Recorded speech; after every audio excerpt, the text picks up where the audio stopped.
Треба, може, согласиться, если это... Я думаю, что...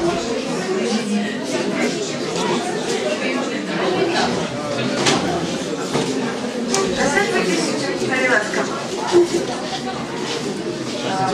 У нас есть еще колькі часу, каб задать нейкія пытанні, поразважаць на тыя тэмы, якія загануў Захар Васильевич. Калі у кого будзе жаданне задаць заданне ці нешта сказаць, вы паднімаеце руку, до кого дацягнецца мікрафон, до того дацягнецца, ну ці выходзьце сюды. Ну, а калі нет, тады прыйдзецца даволі громко просто казаць. А трошки распачаць, я хотела, ну, я запытацца, ці паразважаць. Сапраўды, вы вельмі яскрава показалі, што беларускія мястэчкі гэта такі страшны рай, да? Была скарбніца беларускай культуры, што сапраўды вельмі шмат ад беларускай культуры сапраўды было там. І вось калі мы разважаем пра тое, як гэта аднавіць, так? Мы ўсё ж разважаем пра рэканструкцыю, так? Пра музеіфікацыю, ну, як бы пра працу з нейкімі матэрыяльнымі рэчамі. Але ж я думаю, што і вы паказвалі гэта, адно з галоўных скарбаў гэта было тое жыццё, якое было вакол гэтых рэчаў. Культура, жыццё, тое, што там развівалася. І вось калі мы зараз кажам, вось аднавіць, ну, як бы, неяк увайсці ў гэты страшны рай, ці магчыма ўвогуле зараз, ну, цалкам іншай сацыяльнай сітуацыі, эканамічнай, не толькі захаваць помнікі, але і жыццё аднавіць там. Ці гэта ўсё ж абсолютно страшны рай. Ці магчыма ўвогуле вярнуцца да жыцця ў Беларусі ў гэтых мястэчках? Ну, я так, як усякі рай, ён існуе ў наших головах. Это прыгожая мара, якая нас падтрымлівае. Іншая справа, калі чалавек жывець у мястэчку і толькі сённяшнім днём, гэта один чалавек, але калі гэты чалавек ведае гісторыю свайго мястэчка, ведаюць яго знакамітых людзей, ці неяк з ім побач, калі гэты чалавек адчувае, што за яго плечыма цэлая славная гісторыя гэтага мястэчка, ён сябе адчувае зусім па-іншаму, камфортна. Таму я лічу, што гэты страчаны рай можна аднавіць, але гэта справа індывідуальная кожнага чалавека паасобку. А вот тыя музеі, тыя будынкі, якія захаваліся, якія варта аднавіць, тыя каштоўнасці, тыя знакамітыя людзі, яны толькі дапамагалі гэтым людзям у сваім сэрцы душы гэты рай узнавіць і робіць гэта жыццё ў мястэчках больш комфортным. У такім сэнсе я думаю, што толькі магчыма гэтай рай аднавіць у нашай памяці, у нашых уяўленнях. Натуральна, што былое жыццё немагчыма адкруціць плёнку, як гэта робяць. Да. А гэта, скажем, былыя нейкія фрагменты з нашего жыцця можа адлюстравацца у нейкіх традыцыях, у нейкіх спектаклях, у нейкіх народных гуляннях, у нейкіх святах. Як фрагменты, як такія картинки з мінулага. Это можа быць толькі на фоне народных святаў, спектакляў, прафесійных, кнігаў і музеяў. У музеях могуць быць экспазіцыі там і панорамы мінулага в такім плане. То есть я лічу, што аднаўленне этого рая павінна быць таким агульнанацыянальнай справай, якая аб'ядноўвае людзей. Такая якраз захаванне спадчыны мястэчак і адраджэнне яго закранае найбольшую колькасць людзей. Тому што той ці іншы мястэчак намного болей, чым гарадоў. З гарадамі звязана гісторыя многіх людзей. І калі б такая была праграма і нацыянальнае адраджэнне спадчыны мястэчкаў, іх культуры, якой бы все жадаючыя аматары уключились, это было колоссальной агульнанациональной справой, якая якраз дапамагла нам стаць сучаснай нацыяй, незалежна ад таго, якога мы паходжання этнічнага, культурнага ці канфесійнага. Вот. Кожны інтэлігент, я лічу, павінен напісаць, калі ён валодае пером, гісторыю свайго месца, дзе ён нарадзіўся. Вот. Зараз вялікія магчымасці праз інтэрнэт ствараць вот такие вот сайты, присвяченные своему родному месту. И повинны быть некие агульная программа спадчыны мястэчак. Например, евреи уже робят такую программу виртуальный штету. Туда избирается информация вся магчымая. Вот мы повинны так само корисно так створить вот такую виртуальное белорусское местечко. И ствараць там розныя ўспаміны, і фотаздымкі, і рознае, все, что завгодна связано з гісторыяй гэтых мястэчкаў. Вот это была бы вельмі карысная справа. І гэта быў бы наш віртуальны рай. Дзякуй. Ці ёсць пытанні яшчэ? Позвольте. Микрофон и громко, конечно. Я лучше громко. Подскажите, пожалуйста, вот совершенно конкретный вопрос. Вы говорили о реконструкции и говорили о макетировании. Возьмем пример Мирского замка. Это реконструкция или макет? И второй вопрос, который следует из этого. Допустимо ли и насколько это нормальное проведение различных попсовых мероприятий на фоне исторической нашей спадщины? И устройство там ресторана, и отеля внутри замка. Спасибо.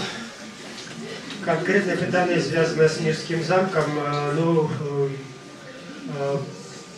Наколькі дозволяет мне мерковать по моих дадзеных и уявлениях про эти речи, я лечу, что это все-таки реконструкция, а не муляж. Муляж робится тогда, когда помник зусім вынищенный, остаются только руины, остается только фундамент. И на этом фундаменте, когда возводится будинок, то это своеособлівый муляж.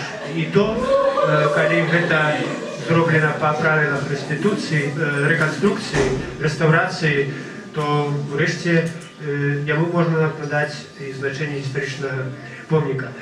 Приклад для меня является Нижний замок у Вильнюсе.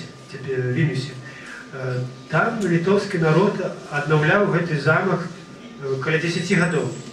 Там не было никаких пятигодок, авралов,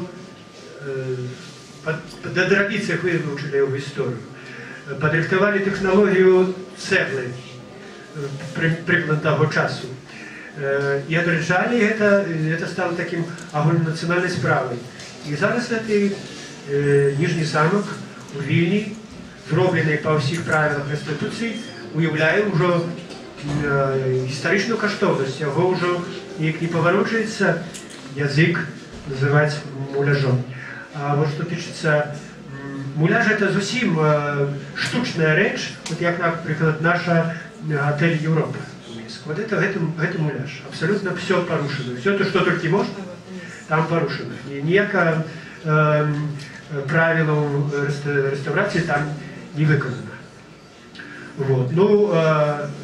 Про якость Мирского замка реставрации можно спрачаться, там сапраўды не все потребования выполнены, есть и сучасные материалы, и блоки, и цегла с дырками, и неоправданное руйнование, потом изведение на их место элементов замка с сучасных материалов, но тем не меньше в целом в образ этого замка отповедает историчному.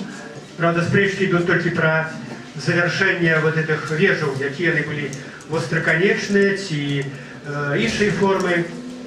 Про это просто докладно ніхто не ведає, тому той образ, який вибраний, може бути приймальний. Це вельми складане питання, і у кожній конкретній країні воно вирішається по-розному, і у кожній країні є експерти, мовознавці, які дають оцінку вот это якости реставрации. Там яшчэ один аспект быў вельмі важны, мне здаецца, ён такі две стратэгіі. Гэта две стратэгіі, што рабіць потым з рэстаўраванымі помнікамі. Ці магчыма там, ну, як бы засяляць іх такім звычайным жыццём, там, ну, гатэлі, там, рэстараны, ці трэба захоўваць, ну, менавіта як вот музей, які там трэба кранаць. Значит, я уже сказал в своей лекции, что такое самое оптимальное выражение адраджение, обновление исторических помников, архитектуры, это не только адраджение их в образу исторично, отповедающие исторической правде, але и тих функций, какие эти объекты виконують. Коли это был храм, то он повинен быть храмом. Например, у нас у Минску обновили Свято-Духовскую церкву на площади своей, и сделали там дитячую филармонию. Это совсем не отповедает. Там повинна быть церква, ранее належала уніяцкой церкви, этот храм, потом православной, это уже инша проблема. Вот. Тому это такое правило самое эффективное, как этот будинок функционовал, заховывался и нес свою такую осветительскую, корыстную для громадства функцию. Ну, тяжко заборонить, тяжко там уводить некую регламентацию, что для Львівського замка немагчимы там некие сучасные демонстрации и так далее, там кавярня. Я не думаю, что это уже так порушая это в принципе в наших умовах все равно немагчыма идеально вот так узнавить объекты исторические, как он был у истории, потому что зараз разные функции. Но любым историческим помнику там с 16 столетия есть прибиральня. Ну, никуда от этого не денешься, так? Это элемент туристичной инфраструктуры. Люди повинны, які приходят там нечто перекусить, там выпить чашку кофе. Это невеликое злочинство в поравнании с тем, что этот будинок, например, реставрируется в неотповедности с правилом реставрации. Ничего страшного, когда в Мирском замку там будут некие манифестации, но может быть не демонстрации геев, а ну, такие пристойные демонстрации, я думаю, это прибыль. Геи пристойные, так само. Ну, в принципе, да, но геи туда и сами не пойдут. Есть питание еще? Можно их? Уже лучше.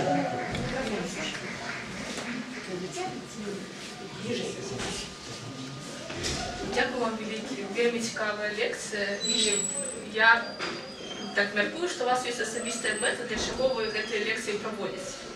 Мені вельми цікаво, що ви хочете отримати від слухачів. Дякую. Уважаемая пани, як вас зовут? Люба. Уважаемая пани Люба, коли я читал лекцию, я весь час поглядывал на вас. Я читал эту лекцию для вас, потому что вы симпатичны и вельми активно реагировали на то, что я сказал. То есть я эту лекцию пришел давать для того, как дать вам уявление вот про эту проблему, как вы задумались, как вы продумали некий свой вклад в захование нашего скарба и богатства. Это лекция осветницкая. Тому я на таким витримано легким жанре. Коли б я читав эту лекцию для науковців, то это была бы зовсім інша лекція.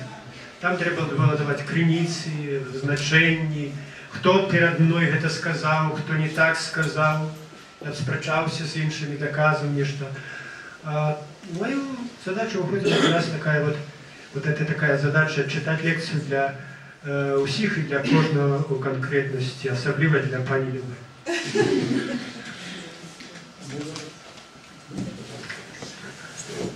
Захар Васильевич, такое питання. Колькі словаў, калі можете прокомментовать плануемую реконструкцию Наваровского замка? Ці ёсць нейкі конкретный проект? Я чуў, што збіраецца зрабіць реконструкцию, і ваш погляд, ці ёсць сэнс там штосьці надбудоўваць? Ці пакінуць все ж таки в такім стане, як ёсць, там Ясно. Да, зараз эта проблема шмат кого турбуе, потому что Новоградский палац это не просто палац, это не просто, он имеет значение навіть больше, чем Мирский замок.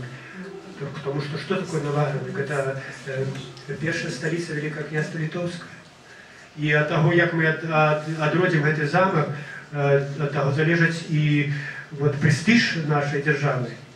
Мы отраджаем первую столицу Великого княжества Литовского. С этой позиции треба подходить до отраджения этого замка. И тому, конечно, он повинен быть как можно больше передать тому в образу, якую он имел у своей истории.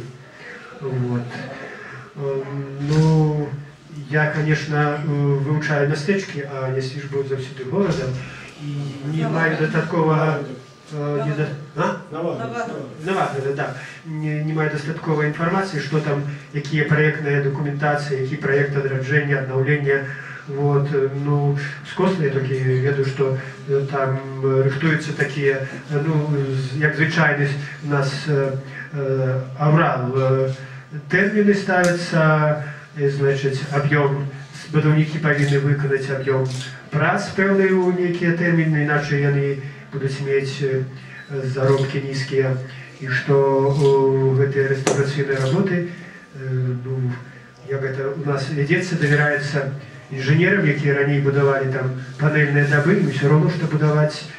Вот. И они привыкли, что не так, что не отповедая там неким будовничим махчивостям, они просто пускают под бульдозер и там заменяют сучасними материалами.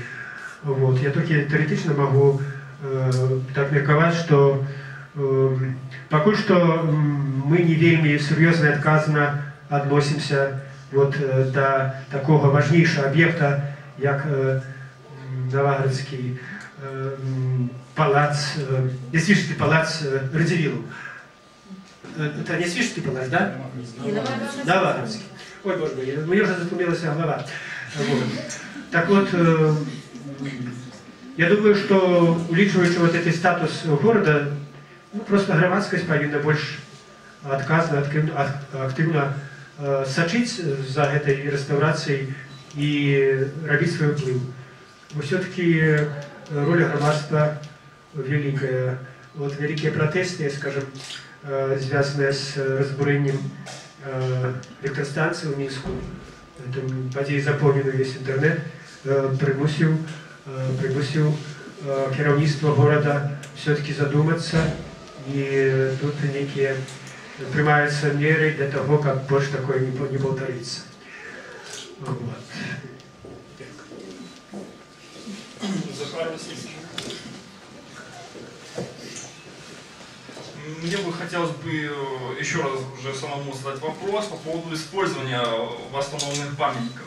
Потому что у нас, вот вы пытались там посчитать, сколько там сохранились то ли замков, то ли палацов, по большому счету их немного. Мирский, Нежствежский, там, Гродно, там, Глиди, вот, пожалуй, может быть и все. Потому что там, скажем, Смоляны, это еще там только одни остатки, ничего там нету.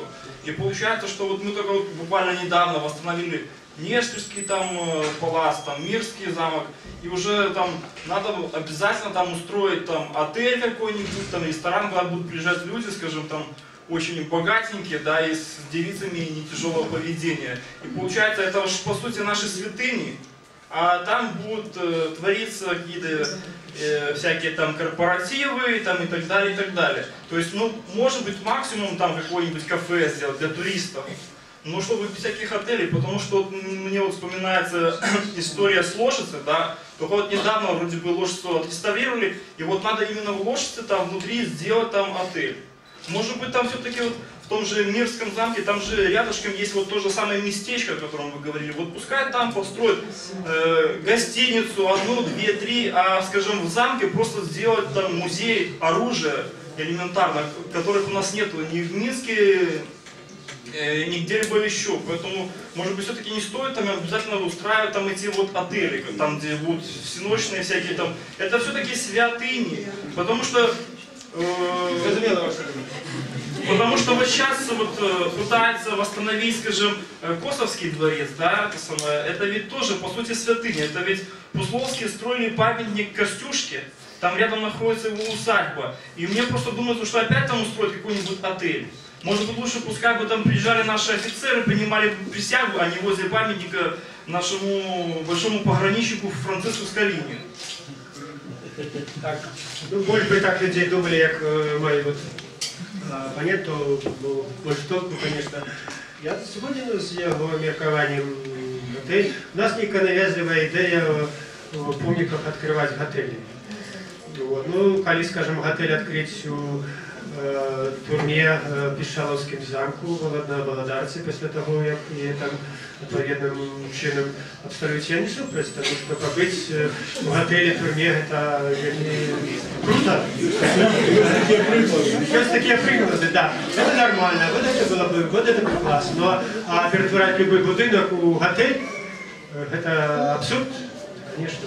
И той же и в Новоградку, и в інших городах, містечках, вони повинні функціонувати в відповідності, ну, в ліпшому випадку вони повинні бути музеями, так? Вот. Мне задавали питання, вот, скажем, русский театр в Минску, это была оральная синагога еврейская. Так научно давать еврею, коли евреев нема у нас в Беларуси. Ну, так ясная справа, але в этом будинку можно творить музей еврейской культуры. И сюда поедут евреи со всего света.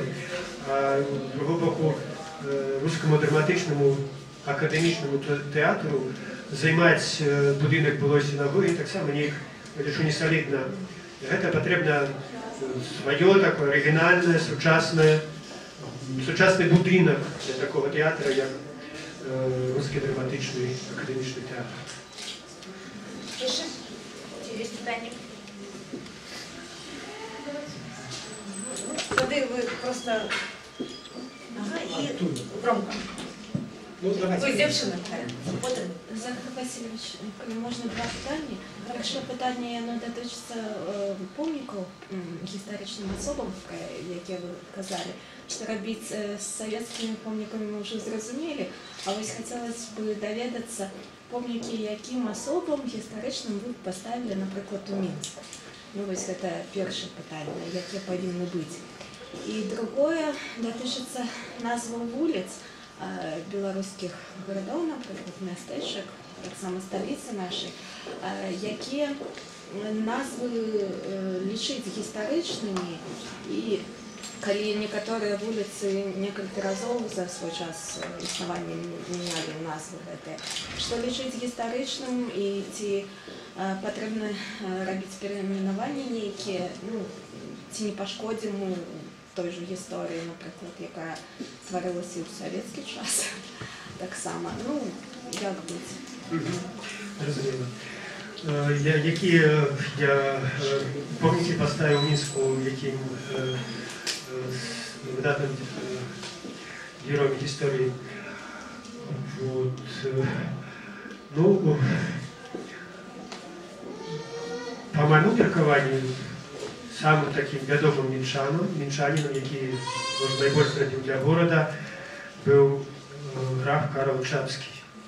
Вот ему я поставил помник, и улицу назвал его Вонер, переименовавши коммунистичную улицу графа Чапского. И на этой улице покинул бы только один дом под номером 1, и с назвой коммунистичного это дом Первого съезда РСДРП. Заслугуя такой постати скульптурной в городе и, скажем, Глеб Минский, один из таких первых князёв, при яким Минское княство и город узмацнился и досягнул такого экономичного роскоши. Это что тычется истории. Ну, але вот у столица повинна презентовать не только наша столица, не только як город Минки, она презентовать повинна гісторыю ўсёй гісторыі, ўсёй краіны. І таму ў Мінску павінны адкрывацца помнікі людзям, якія зрабілі вялікі велізарны ўклад у станаўленне і беларускай дзяржаўнасці, і развіцця беларускай культуры, і абароны Беларусі ад чужаземцаў. Ну, я вельмі, скажем, зацікаўлены ў тым, каб і людзі, і мемарыялізацыя была такіх асобаў вядомых і важных у нашай гісторыі, як браты Луцкевічы, Іван і Антон. Гэта дзеячы, якія стаялі на вытоку беларускай дзяржаўнасці. Яны былі і стваральнікамі першай беларускай партыі, і першай беларускай газеты, і беларускага праекта пад назвай Беларуская народная рэспубліка. Это яны приехали, это Антон Луцкевич приехал из Вильни в Минск, не настоял на тем, как 25 сакавіка 1918 года под немецкой оккупацией была обвешена незалежность Белорусской народной республики. Вот гэтым людям, борьбитом за нашу державность, мы повинны ушановывать и у помниках, и у назвах улицах. И не только дзеячы БНР, нават дзеячы БССР, и то у нас не шануюцца. Это, извините, Жирунович, Лесь Червяков. Вы так само заслуговуюць павагі. Шмат зрабілі для того, ну хай сабе не у лепшай форме, але все-таки абвяшчэнне беларускай дзяржаўнасці ў форме БССР. Што тычыцца вуліц, то існуе сапраўды такая праблема, таму што вуліцы мяняліся на працягу гісторыю, і якая з іх павінна быць асновай пры перайменаванні. Звычайна в таких ситуациях за першааснову берется самая стародавняя назва. Ну, скажем, вот цяперашняя вуліца Ленина у Мінску раней была губернаторская, а еще раней францисканская. Значит, логично дать этой улице назву францисканской, там были улица Забицкая, там цяперашняя интернациональная, спускаецца да Свіслачы. І у першую чаргу, асабліва ў гістарычных цэнтрах, на маю думку, не пажадана нават увекавечваць вот это імёны нацыянальных герояў. Трэба, каб гэтыя вуліцы насілі аўтэнтычны гістарычны характар, звязаны з асаблівасцямі там нейкай мясцовасці, там традыцыйныя такія назвы ад былых паселішчаў, якія былі ўключаны. Вот. У першую чаргу, ну, скажем, вот праблема ўзнікла з вуліцай, назва вуліцы Быкова, перайменаваць Ульяновскую. У Быкова, яна раней была Ляховская. Вот. Так само проблема, ну, як тут выйсці. Быков, конечно, заслуговуе этой вуліцы, ну, улічваючы, што ляхаўскіх вуліц было некалькі у Мінску, і ніжняя, верхняя, і просто ляхаўская, то я думаю, што эта топонимика города не потерпела, калі мы додали этой вуліцы імя Быкова. У всяком разе да перайменавання вуліц трэба ў кожным канкрэтным выпадку адносіцца вельмі асцярожна і вельмі досведчаным быць чалавекам, каб ведаць вот эту вот историю. У нас мы отстаем, конечно, по своему переименованию улиц нават от Киева. Вот. У Ліні-то уволі, там бачу, не засталося советских назв. У нас яны по-ранейшаму складаюць 10 траціну таких улиц, причем большасць присвячанай героям Великой Отечественной войны. Ну, это так само важно, тут никуда не денешься. Вот. Но тем не менш, вот гэта ревизия она повинна быть, потому что среди наших героев национальных просто находятся антигерои, якія мы не усведомляем, и таких повинны позбавляться и в назвах улиц, и у помниках, и так далее. Дякую. Там ще було питання, так? Ні, питання було. Як ви лічите, наскільки реально сьогодні на офіційному зоні добитися уживання замість терміна агрогородок термін містечко? Ну, сапраўды, это аграгарадок гучыць так, это яго выміць нават цяжка. Да, цяжка выміць. Ну, сапраўды, і, дарэчы, такая прапанова рабілася не мною, але спецыялістамі, гісторыкамі, калі зацвярджалася план вот это вот будаўніцтва аграгарадкоў, назваць іх мястэчкамі. Ну, на жаль, гэта прапанова не была принята. Ну, а я лічу, што не варта іх называць мястэчкамі, таму што гэта пасёлкаўскія вёскі. Яны хутка ператворацца ў музей. Я не ведаю, хто там будзе в гэтых мястэчках жыць, калі яны зроблены. Это военное поселение, казарменные. Да, вот ранее казармы робили один на одну подобную и солили тут солдат. Так вот, зараз этим вяскоўцам прапануюць саліцца ў гэтай казарме, а яны хочуць свой проект. Вот, дай человеку адказнаму грошу, хай он сам побудуе гэты будынак, свой дом так, як он захочет. Добавить свои грошы и атрымаецца палац. Як рабілі фіны, калі Савецкі Саюз адцяпаў іх зямлю паўночней Ленінграда. Яны гэтым перасяленцам фінам далі грошы, они будавалі для іх гарадкі, или як нам перасяленцам з Чарнобыля, таксама стандартныя домікі. Далі ім грошы проста, і за гэтыя грошы побудавалі свае дамы ў тым месцы ў Фінляндіі, дзе яны захацелі. Вот і у нас так павінна быць. Таму аграгарадкі, ведаеце, хай застаюцца аграгарадкамі. Дякую. І, напевно, ось питання списали, у тебе там. Я тычуся такой, Рамшей. Маё пытанне тычыцца такой самаідэнтыфікацыі беларусаў, самаідэнтычнасці. Вось неяк у інтэрв'ю на Тутбае вы калі казалі пра помнікі і казалі пра тое, што ў сучаснай Беларусі існуе як бы такая падвоенасць, якая выяўляецца таксама ў помніках. Што, напрыклад, ставяцца помнікі і Сталіну, гэты прыклад вы таксама і тут прыводзілі ў прэзентацыі. І побач з гэтым аднаўляецца як бы такая еўрапейская версія беларускай гісторыі. І што вось гэтая сітуацыя падвоенасці, яна вельмі такая небяспечная для нацыі, для Беларусі. У гэтай сувязі ў мяне, і вось, напрыклад, гэтае пытанне пра аграгарадок, супрацьпастаўленне, напрыклад, назвы там аграгарадок і мястэчка можна таксама звязаць з гэтай вось падвоенасцю. У мяне такое пытанне. На ваш погляд, ці магчыма вось пераадоленне вось гэтай падвоенасці ў свядомасці, самаідэнтыфікацыі беларусаў? Ці гэта наканавана нам з падвоенымі такімі хадзіць? І калі магчыма, то на якім грунце, праз якія, не ведаю, механізмы, ці гэта пераадоленне яно можа адбыцца толькі калі адна з версіяў гісторыі пераможа, або савецкая, або еўрапейская, скажем так.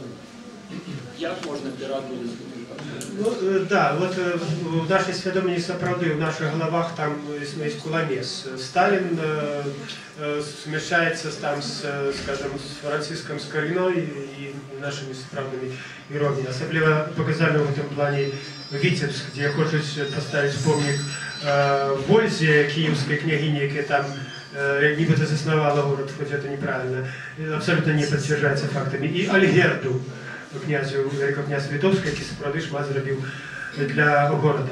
Так вот, вы ведаете, такая ситуация у нас возникла тому, что белорусы кажуть, не ведают историю. Они ведают историю, але только советскую.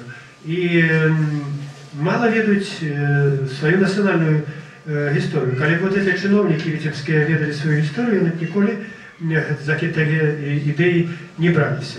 Так вот, я бы бачу якраз, как позбавиться этой раздвоенности, якраз у державной политике памяти, так? Про яку я вам говорил.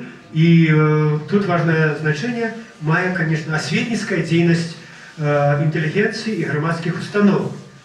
Пакуль гэтым сур'ёзна не займаецца держава наша, вот, праводзіць нацыянальную палітыку памяці, вот, гэтым павінны займацца інтэлектуалы і грамадскай структуры. То есть прадуцыраваць увесь час сваю беларускую нацыю в такім дзяржаўна-юрыдычным плане. Усе, хто жывець у Беларусі, это беларусы, не гледзячы на іх этнічнае, канфесійнае і іншае паходжанне, культурнае паходжанне. Вось вот это вот наша сустрэча якраз таксама яна, лічу, што будзе гэтаму супрацоўнічаць, садзейнічаць. Ну і ведаць, я не думаю, што вот эту вот нашу раздвоенасць трэба неяк драматызаваць. Просто калі мы состоимся незалежнай дзяржавы, калі мы захаваем сваю дзяржаўнасць і незалежнасць, то вот это мінулае, гэта асыпецца як шелуха, як растаіць як мінулагодні снег. Справа толькі часу. І калі б у нас былі магчымасці больш актыўна займацца вот такой асветніцкай дзейнасцю, то этот працэс бы пайшоў намного хутчэй. Хоць сам па сабе ён ідзе. Наша моладзь, наше маладое пакаленне ўжо зусім па-іншаму адносіцца да вот этих савецкай спадчыны. Некаторыя маладыя людзі нават і не ведаюць, хто такі Ленін, можа ён нейкі там боксер ці хто яшчэ. Ёсць такія прыклады.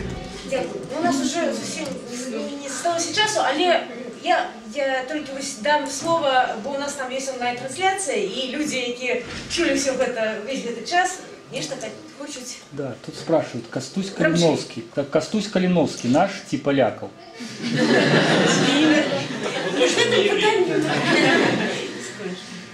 Ну, Костусь Калиновский наибольш такая раскрученная особа в истории Белоруссии, и тому сябры наши у Посках, конечно, хочется выбить у нас это такие фундаментальный камень с нашего национального будинка. На той подставе, что Костусь Калиновский змагаўся за аднаўленне уніянскай царквы, і на той подставе, что ён змагаўся за адраджэнне Рэчы Паспалітай, а фактычна Великага князства Літоўскага.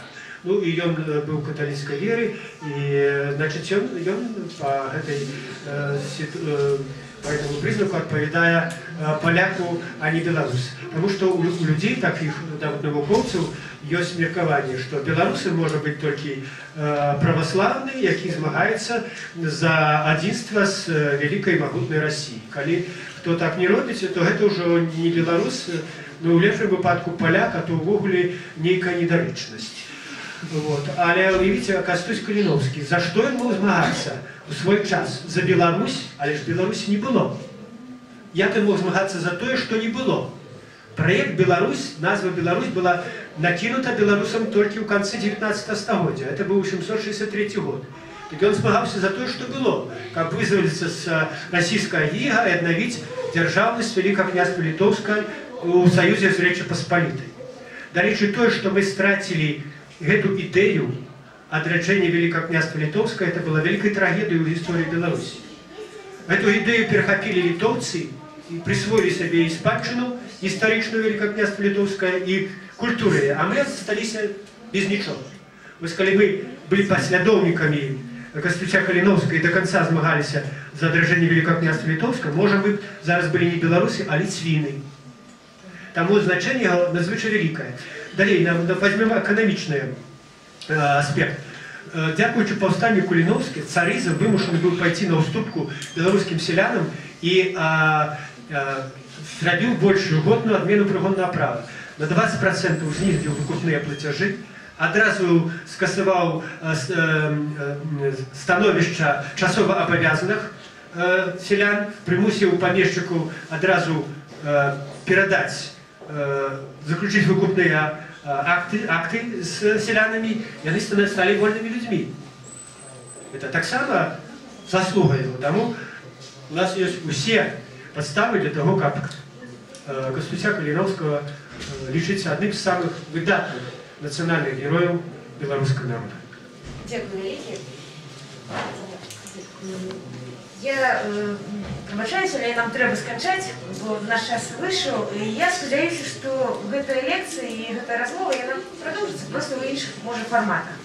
І я спадзяюся, што сапраўды гэта быў такі момант асветніцтва і магчымасці таму, хто не ведаў, не бачыў, ці ведаў недакладна, сустрэцца з выбітным інтэлектуалам беларускім і далей можа неяк арыентавацца ў сваім жыцці таксама на яго і на ягоную працу. І я хочу падзячыць вельмі шановнаму гаспадару